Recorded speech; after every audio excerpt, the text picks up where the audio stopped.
근데 제 또래 친구들이 지금 우리가 살고 있는 2020년의 이 한국 사회에서 좀 희망적인 모습보다는 뭔가 힘들어하는 모습을 제가 많이 봐요. 그래서 뭐 그런 단어는 제 주변에서도 많이 알 수 있고 매체를 통해서도 알 수 있는데 뭐 우리가 너무 잘 알고 있는 뭐 헬조선이라는 그런 그쵸, 말도 많이 있고 N포 세대라는 그런 요즘은 7포 세대래요. 7포예요. 네. 그 7포가 어떤 포인가요? 제대로 기억은 안 나는데 네. 그 일단 출산, 결혼 네. 하고 내 집 마련. 네. 뭐 연애도 안 하고 연애도 안 하고 직장도 포기하고 맞 직장이랑 또 나머지 하나가 인간관계였나? 아무튼 그렇게 해서 7개였던 걸로 기억해요. 거의 N포네요.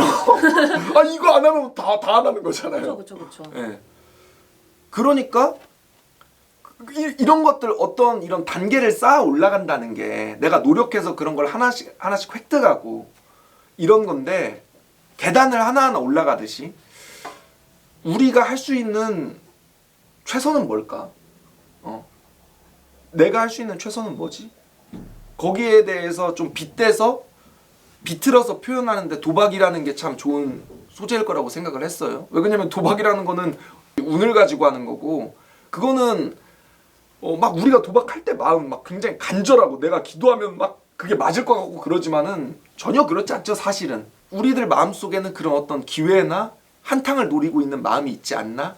우리가 원하는 그 행복과는 제가 볼 땐 좀 다를 것 같거든요. 그 한탕이 성공한다고 해도 그래서 그 우리가 욕망하는 것과 내가 진짜 나로서 생각하는 행복이 어떻게 다르고 어떻게 그 행복을 우리가 좀 더 깊게 생각해 볼 수 있을까라는 거를 이 도박이라는 소재로 좀 표현을 해봤습니다.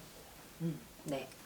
이제 작가도 하시고 연출도 하시잖아요. 예. 그러면은 자기가 아는 작가나 연출가들은 그림을 그리는데 네. 혹시 조언자랑 학생 캐릭터를 만들어낼 때 네. 레퍼런스가 됐던 뭐 인물이라던가 뭐 영화 속 뭐라던가 작품 속 캐릭터라던가 이런 게 있을까요?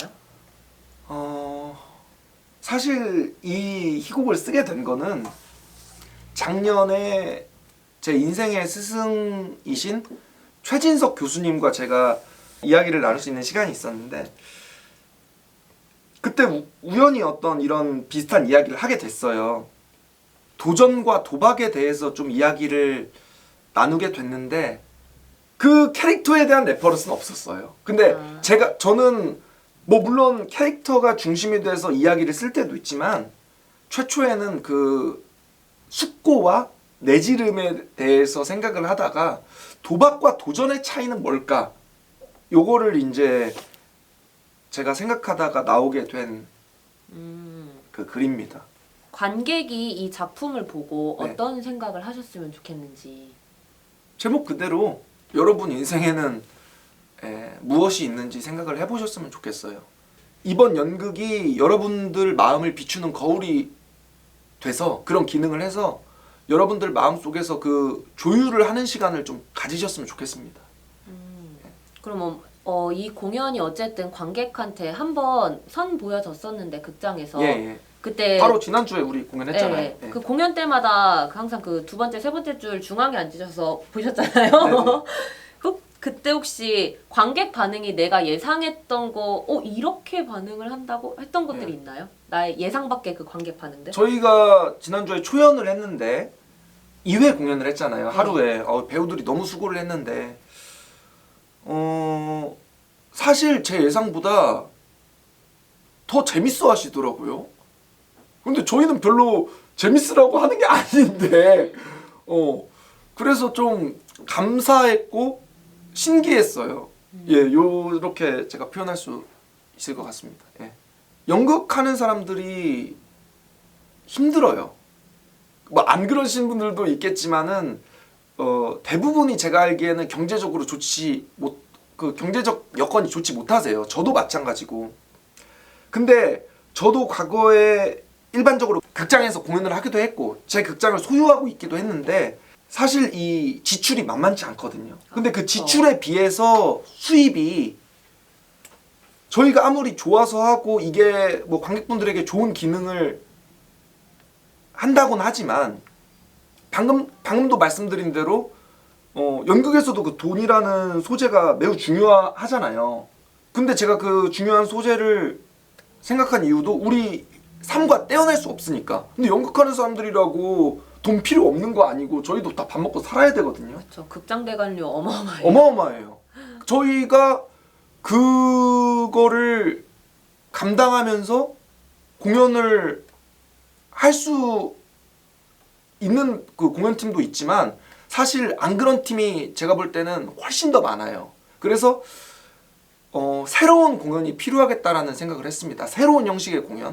그거는 이 탈극장화된 공연. 그리고 사실 거기에는 이 극장 대관료뿐만 아니라 여러 가지 그 이유가 있는데 어떻게 하면은 이 연극 그리고 또 연극이라는 이 장르 자체가 관객들이랑 점점 더 멀어지고 있는 것 같아요. 다른 매체들이 더 가깝게 그 일반 대중들이랑 더 소통을 하고 있는 것 같습니다.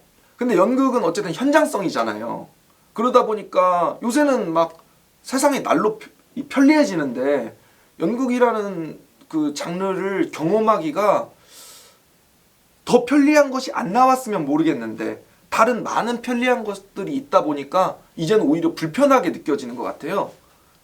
근데 어떻게 하면 이 연극이라는 것을 더 편리하게 관객들에게 경험시킬 수 있을까? 라는 이 고민을 많이 했는데 관객들이랑 이 연극을 만드는 사람들이 더 가까워질 수 있고 그게 더 경제적이고 효율적일 수 있다면은 그 방법으로 가는 게 좋은 거죠. 저번 작품은 제가 보지는 못했지만 이게 예. 대본을 읽었잖아요. 저는 예. 얘기가 들은 것도 많고. 나는 왜 자살하지 않는가라는 네네네. 작품이죠. 예.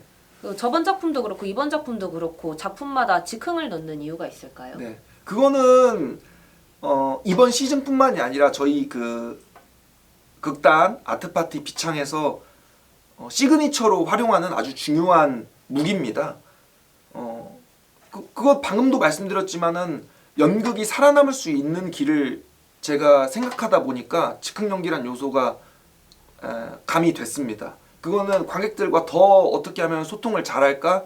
어떻게 하면 연극이라는 장르 가장 연극 그 장르에서 장점으로 뽑을 수 있는 게 현장성인데 어떻게 하면 현장성을 더 극대화시킬까?